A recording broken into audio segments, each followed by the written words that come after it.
Customer service, done right, can be your company's single biggest competitive advantage. Welcome to the Customer Service Revolution. Join customer service authority and best-selling author John DeJulius as he interviews leaders who are revolutionizing their industries. This is more than a podcast, though. It's a movement.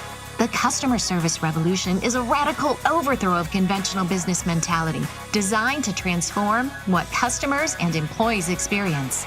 If you're a revolutionary customer service leader who's ready to stop competing on price and obsessed with building a brand that people cannot live without, this podcast is for you.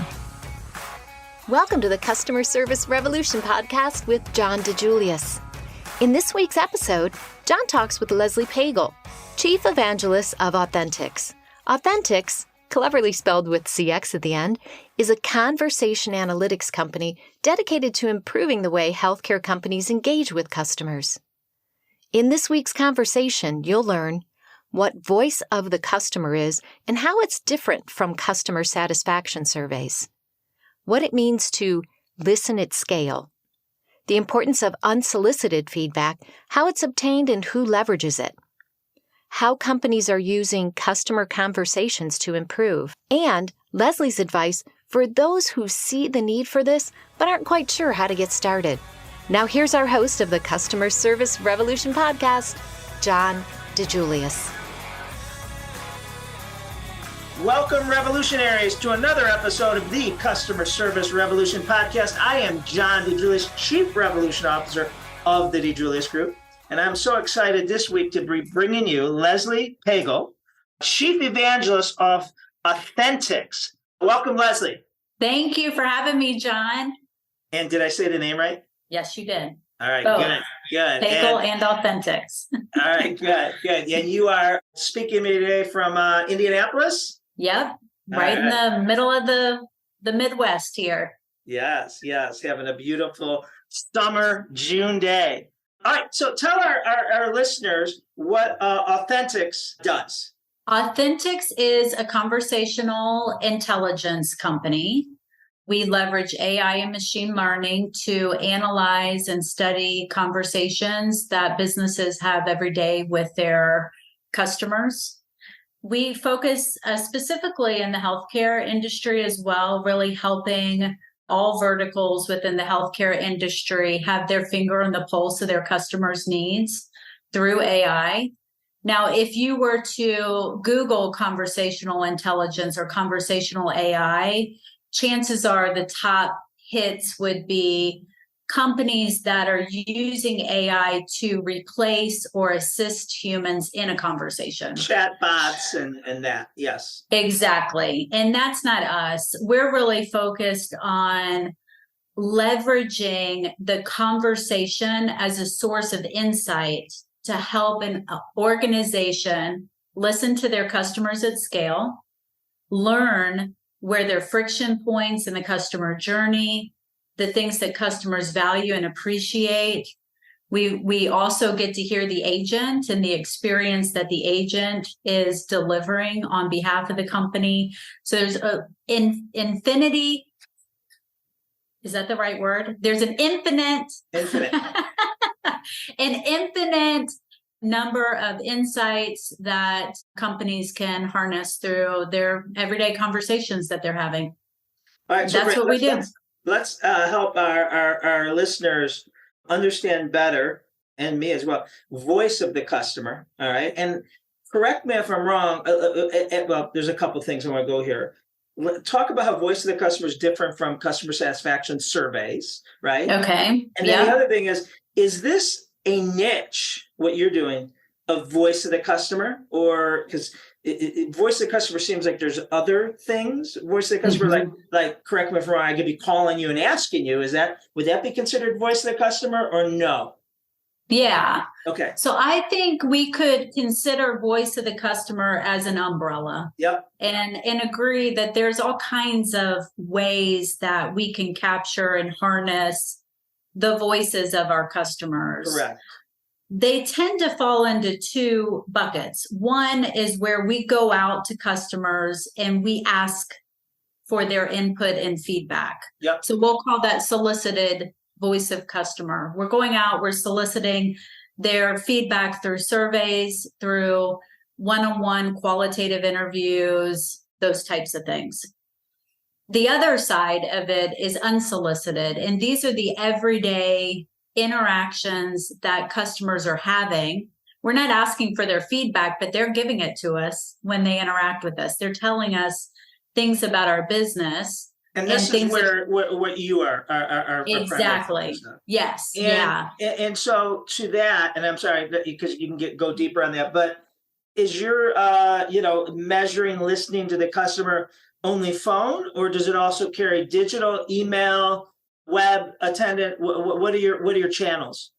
It is pretty much if it's stored and recorded or documented, it can be ingested. So our focus is primarily on a conversation where there's back and forth dialogue. So phone, chat, email. We also could bring in social media data. We could also bring in survey data as well. But our sweet spot and the place that we're seeing companies getting the best and most value out of it is in those conversations. All right, great. And so let's talk about that. How does a company utilize this information? It's being recorded, it's being digitized. Like you said, anything that has a shelf life that you can go in, then you go in and the first thing I'm thinking of, I could be way off, is what was it, the cloud, word clouds, where you'd see it also the biggest word, which means the word most used by customers was hard or difficult or easy or whatever. I mean, is it anything like that? Tell us, our listeners, how this can work. Yes. So at the highest level, we bring in conversations. And once they come into the platform, we are leveraging our artificial intelligence and machine learning models to study the conversation. So let me give you an example. Conversation comes in, and this is a basic one for people in voice of customer. We'll look at sentiment. What is the sentiment in this conversation? Is it positive, negative? What degree of sentiment is detected? So conversations come in. We use our machine learning models. Sentiment is one example. We have others, which I'd love to kind of get into as well. Yeah. And we tag those in the conversation. So when you do that at scale, you can start to quantify, okay, 50% of our conversations are positive, 40 are negative, 10 are neutral. Or. And of the 40 that are negative, can you find a correlation or what it is that, I was on hold too long, I can't find exactly number topics, why they're calling, how often they've called, if we've got kind of the journey perspective, who they talked with, who they didn't talk with, those types of things. So you can start to really get underneath. One, you can start to identify the things in your customer interactions that you care deeply about and you want to know more about. And for those, you can dig way deep and start to understand root cause. What is causing these negative emotions? What does the customer journey look like over time? Yeah, those types of things. And the same could be said, this is only a voice, a phone. You could be doing this for my website attendant when someone's asking, I can't find how to return a product or how to schedule an appointment, and then that back and forth dialogue, correct? Exactly. Yes. Yep.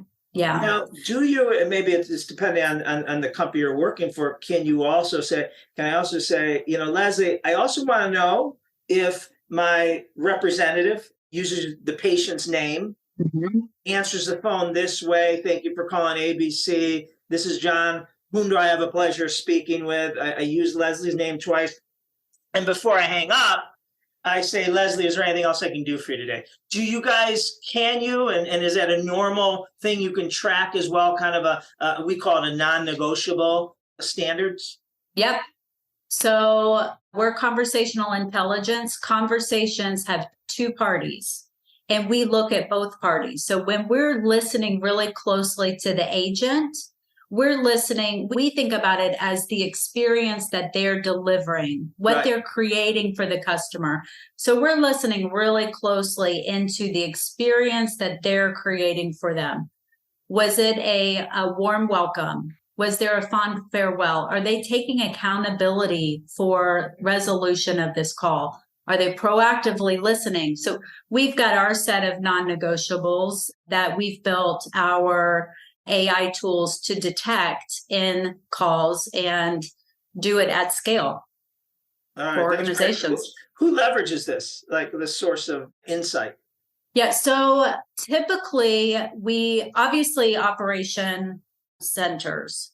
So they're very much focused on understanding the interactions that are coming through their contact centers. Operation centers, call centers? What do you mean by that? Yes. Yep. Okay. The contact center, whether it's call center or their chats, the chat group, that type of function. And they're very interested in understanding what are the levers that we can look at to drive efficiency and effectiveness in our customer experience.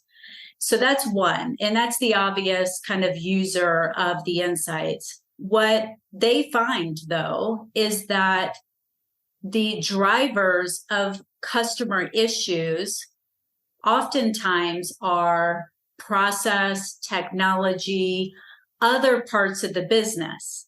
And so they are now transforming from this kind of contact center as a cost center to an insight center for the business. So they're taking insights that they get and hear in their calls to digital, to marketing, to product, and starting to influence from customer interaction data decisions that are being made across the enterprise.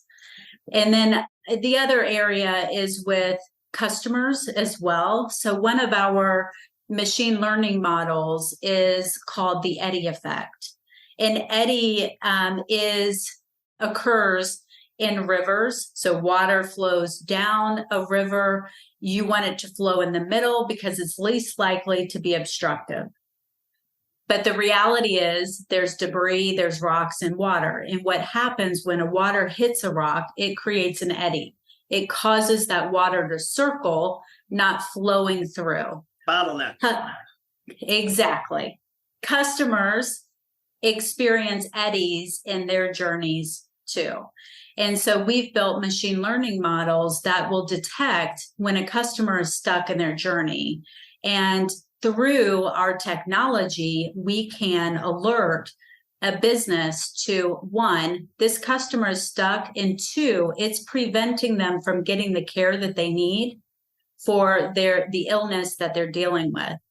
That then allows companies to reach out to their customers and help them navigate through their journey. So it's a system. Reach out to their customers, and I would think streamline the process to make it easier so there's not so many steps. Yes. So it enables functional systemic issue improvement across the business, but it also allows a company one-on-one to make sure their customers are getting the care that they need when they're getting stuck. Now, all of them are focused on removing those barriers so it doesn't happen. But the reality is customers are getting stuck. And it's an indicator that they can use to proactively reach out to their customers to help them. I gotta believe that, I don't know what percentage, but we're trying to figure out the objective going in is, all right, let's find out where customers are getting stuck and what we can improve. But it also has to be the customer service rep is getting stuck. There's got to be eddies for them too. And I can't give you the answer you're asking me for, and it's hard or it's not accessible. And, now, especially when you're dealing with someone's health, right? There's higher anxiety. It's one thing to call me up about booking an appointment for your manicure and me taking a little too long.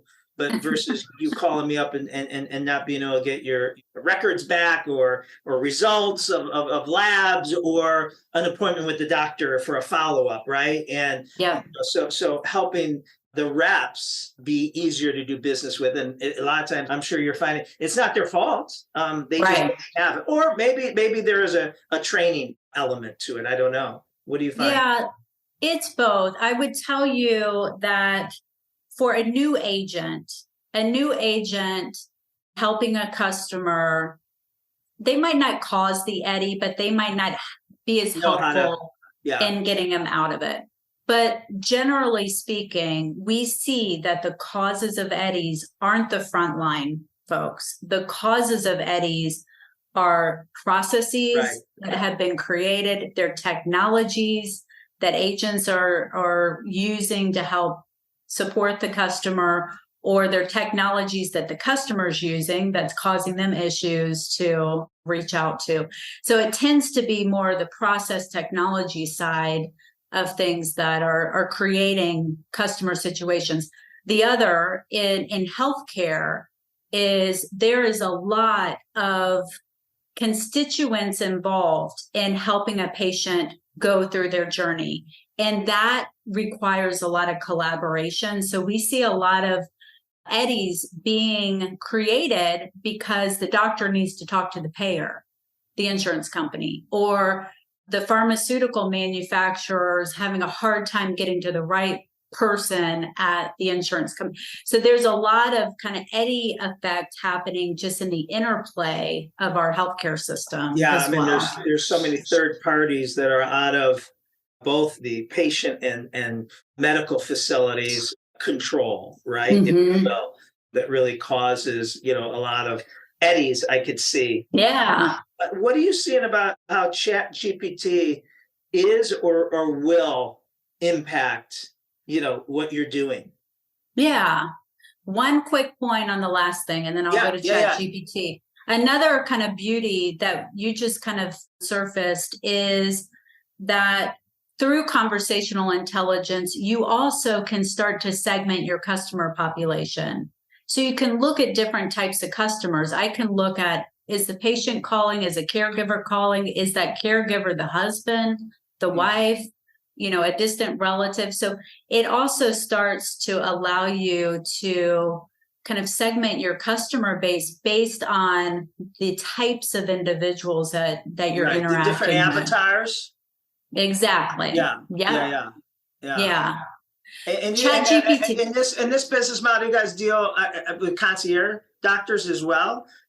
Meaning, I use a concierge doctor, and I only communicate with him, and then all the places he sends me to, his office will, handle it for me. It's my general contractor, so I'm not calling to hear about the MRI. They even schedule the MRI for me, and which is great, but that's a different stakeholder in the equation. Exactly. Yeah. Exactly. And so they will be the ones, your concierge doctor, who we would be capturing in the conversation. Yeah. We would be hearing the voice of that doctor who is well informed. Correct. On how to They're help. Educated. They're not as high in anxiety because it's not personally their thing. Not that they don't care, but I'm worried they're going to find some horrible results.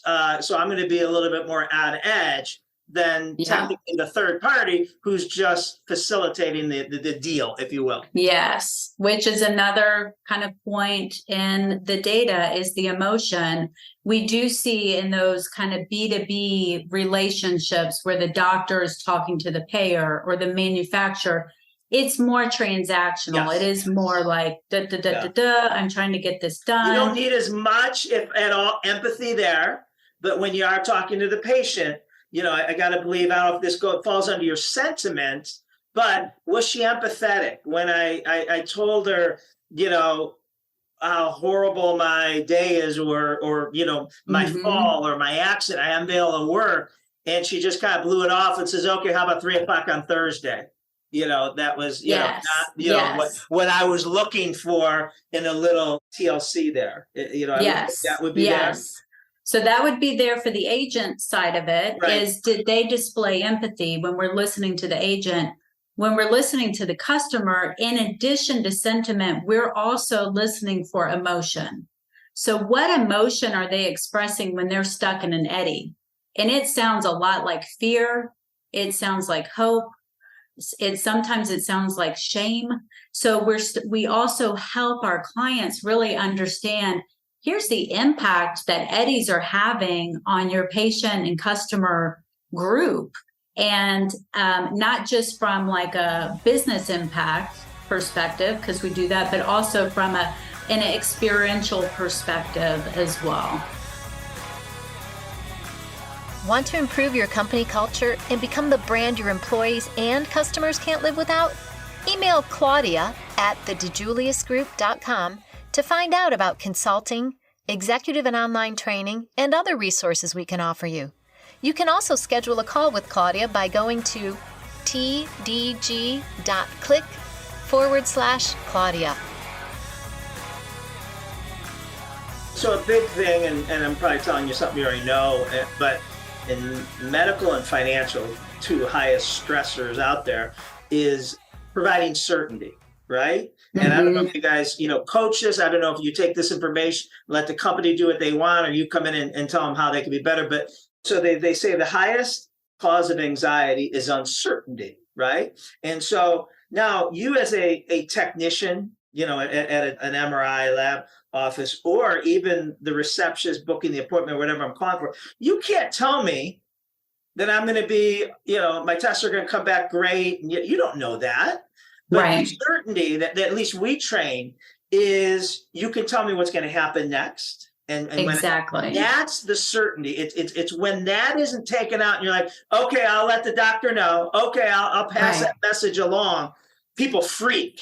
And again, I know people in the medical and financial, I can't tell them what the outcome is. That's not the certainty they need right now. Exactly. They just need to know what's happening next. But you'll get a call back by end of day tomorrow, you'll get this. So I don't know if that comes in, part of your training. Absolutely. It's a part of our listening. So we will listen. We call that manages with efficiency and effectiveness. So are they helping the customer understand what is to come? The other thing with certainty that I would say is more on the taking accountability to tell them, I'm going to be with you until we solve this problem. Love that. So giving them the certainty that I'm not going to pass you off. Here's the steps I'm going to take, and I'm going to stay with you through this process as well. And you also, and again, I don't know, I'm sure it's things that your client may or may not ask for, but if I want it, can you listen for tone, or meaning if I'm the patient and I'm angry, right, or frustrated, are you listening for that the rep doesn't match that mirror that, right? Because that's hard. Mm-hmm. I mean, my personal life, if you give me attitude, I'm going to give you attitude, right? And it's not right. But profession, we can't do that. We have to take it personal. They got, they're very scared. And because you're short and you're impatient doesn't mean I match that. Right. Yes. We call that demonstrates perspective, that they're really listening to where the caller's at and they're reflecting that back to them. They understand. They're mirroring what they're hearing. Right. Yeah. Well, we don't want them to necessarily, right? Mirroring isn't a good thing always. If, like I said, I have an attitude, we don't want the rep. Yes. Yeah. Exactly. Right. Yeah. Right. We don't want to mirror the attitude, but mirror that I'm hearing you. I hear what you're saying. Yeah. Here's what I'm hearing. Yes. All right. Absolutely. So is ChatGPT, obviously it's going to affect everyone. Is it too early to tell, or do you see where it could be a future? I mean, there's a ton of use cases for generative AI, which is what ChatGPT is. We use an approach similar to ChatGPT with conversations. And here's an example. Conversation could be 15 minutes long. We will take that conversation in and we'll generate a summary of it that's 3 sentences long. So that's kind of generative AI in the application of listening. Now, like ChatGPT is generalized off of non-specific information that it's been fed. For healthcare companies where there's a lot of risk and there's a lot of nuance in the conversations, their models are only going to be as good as the data that it's built And on. ChatGPT is invalid right now. I mean, I could post something about, my opinion or make it sound fact, and ChatGPT will grab that and include it in its summary, and it could be, totally false. Right. Yes. Yeah. So from our perspective, the data that your machine is being trained on is the most valuable source. And we feel that your conversations are a very valuable source of training your machine learning models to understand the dynamics of customer situations and to use that to help generate content that can help the customer, help the agents. Now, we're not there yet, but looking out in the vision in terms of how ChatGPT could be applied kind of more within an organization, leveraging their existing data source. Absolutely. Yeah, it's moving so fast. I love your mission to help humans understand humans. I mean, that's, and it's ironic. We're talking about AI and technology, but it's leveraging that so we are more human and yeah, which is a lost skill today. Yeah. Well, here's the other thing. I'd love kind of your perspective on this, because there is a lot of hype around AI right now, and that's good. It's good because it's helping to educate business leaders, help educate the market. It also feels, though, that there's this like pursuit of just like a silver bullet. Right. And we're kind of taking the humanity out of the equation. Right. And yeah, is that really where we want to head? I kind of think when we're talking about healthcare or any customer interaction, for that matter, our customers are our most valued source. And yes, we can use AI and machine learning to help us scale listening and listen at scale. Yeah, I believe it's that removing the mundane tasks. Exactly. That, we both don't get satisfaction doing for people. Mm-hmm. And quite frankly, as a customer of anything, I really don't want to call and be on hold and get you, and where I could go and, book it in 2 seconds. Exactly. But when I need to speak to a human being, and I need that concern, and I need that compassion and empathy, that's where I want it versus, now going to a chat bot and getting an inhuman answer. Yeah. And my overall, and I'm no expert whatsoever. I'm doing a lot of reading and listening and listening to podcasts about ChatGPT, but it is still in its diapers, and which means there's going to be a lot of accidents. And dangerous accidents, right? And so ChatGPT 4 just came out, and they say it's less accurate than ChatGPT 3. And all you got to do, I don't know if you've done this, but is you type in your own name, and see what it comes up with. And I've not done that. Yeah, I'll have to try that. Yeah, I did it, and it was pretty accurate. But then it had some bizarre things, and it said I was bald, which I was really mad at.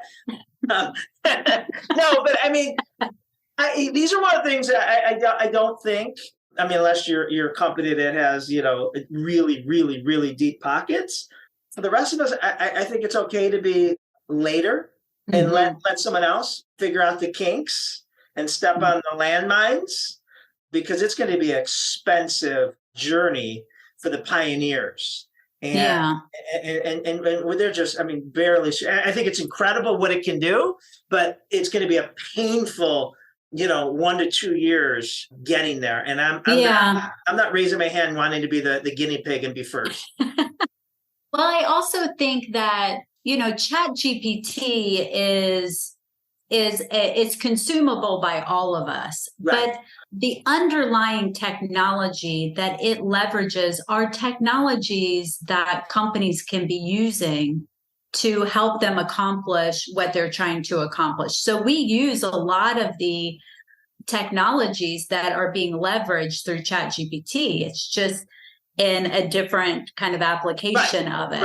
Right. I mean, listen, Google is, it helps you. You Google whatever you're Googling, and now you get, 100 websites, and you choose which one, and you say, you go, no, that's not, and all right, I got something from there, where ChatGPT brings all that together, but it can't discern the BS, fraudulent information. And again, depending on what we're talking about, in my world, if I say, 68% of customers that, have a great experience will pay more.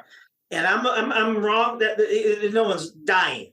But, there's definitely industries that, you can't afford those mistakes.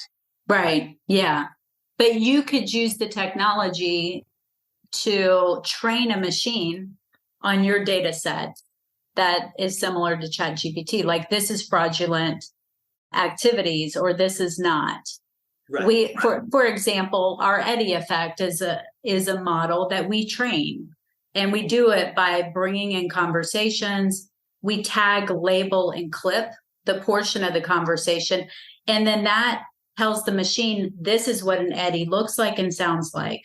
And so large volumes of interactions with high quality tags and labels are building this machine that's highly accurate in terms of detection over time.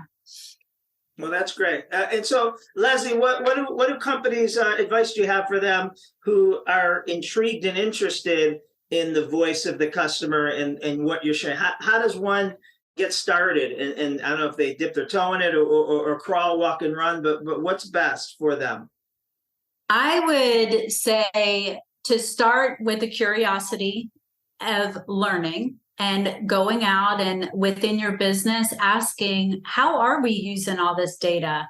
Because if you have a contact center, you have information that's stored. Gold. But it's likely ignored. It's captured, but it's just sitting there, and it is a gold mine. So I would start by just being really curious about, what are we doing today to harness that gold mine of insights, and even go and listen to some calls and hear in a customer interaction, what are some of the things that customers tell us? What are some of the emotions that they express? And then imagine being able to capture that at scale for all of your interactions. And then I'd get really curious about AI as well, asking questions of, how are your models trained? Who's training them? What level of accuracy is acceptable? What approaches, analytic approaches, are you using for your AI and machine learning approaches? So I would recommend just getting really curious about how this information is or isn't being leveraged, and the technology that's out there in the market that's available today to listen at scale to your customer conversations and use those insights to drive action at a systemic level, but also one customer at a time. So you've been doing this for a few decades, correct? Authentics is almost 5 years old. Okay. But I thought in your bio was 2 decades of working with customer experience teams, correct? Yes. So I have spent my entire career in customer experience, started out helping large global B2B companies with their customer experience strategy and realizing the outcomes of their customer experience efforts. Spent a little bit of time at Anthem, the second largest health insurance company in the US. And 2 years ago, joined Authentics, and I'm loving it. Well, good. So what you're doing now with Authentics, you're very passionate about it, and I really love that. What's the most rewarding part for you? What you see the results with your clients or healthcare clients? What is the most rewarding part for you? Yeah, I think. Can I say two? There's two. Sure. So I would say one of them is customers are having these conversations and they don't realize that someone is there listening and advocating for them. And we get to play that role. We get to be their advocate.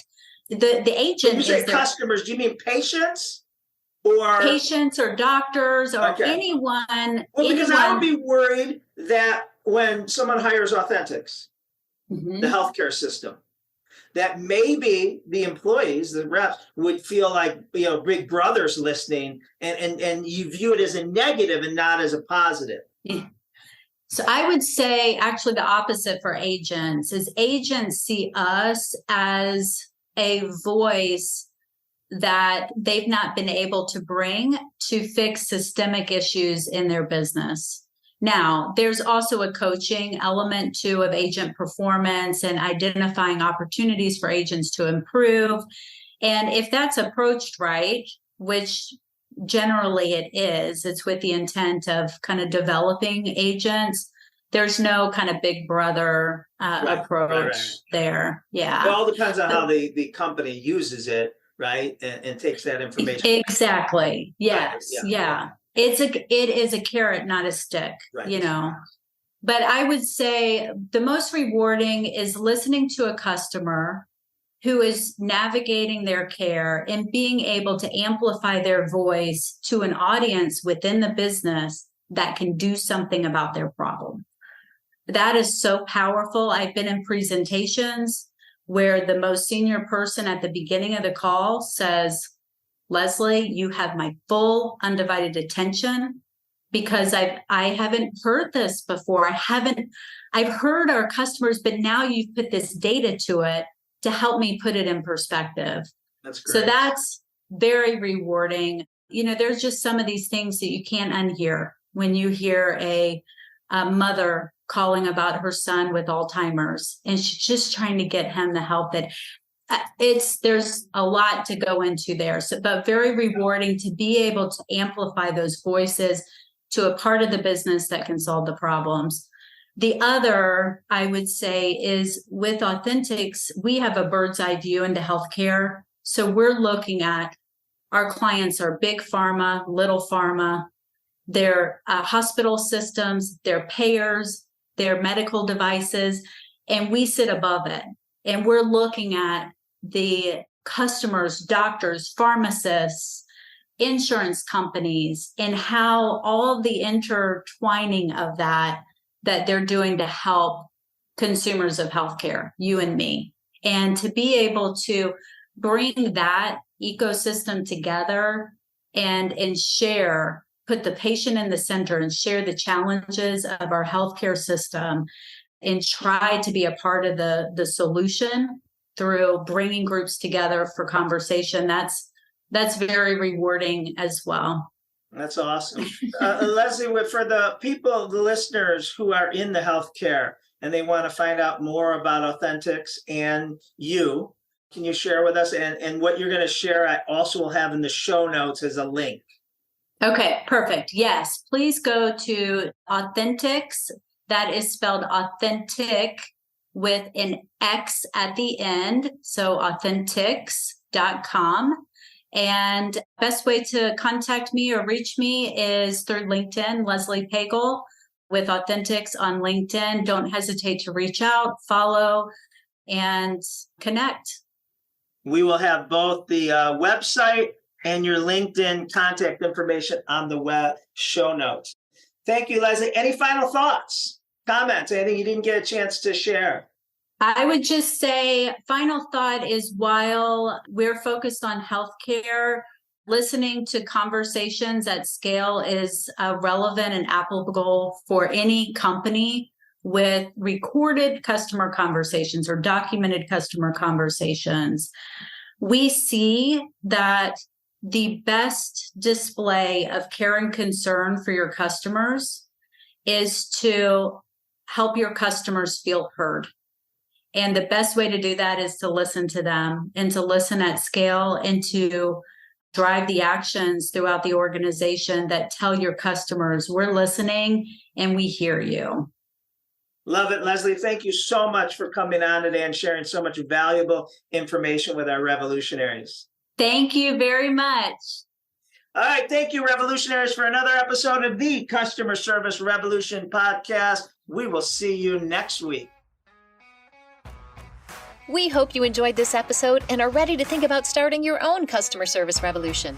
To get inspired by more episodes, subscribe now on Stitcher, iTunes, Spotify, or wherever you get your podcasts. Thanks for listening and for being part of the customer service revolution.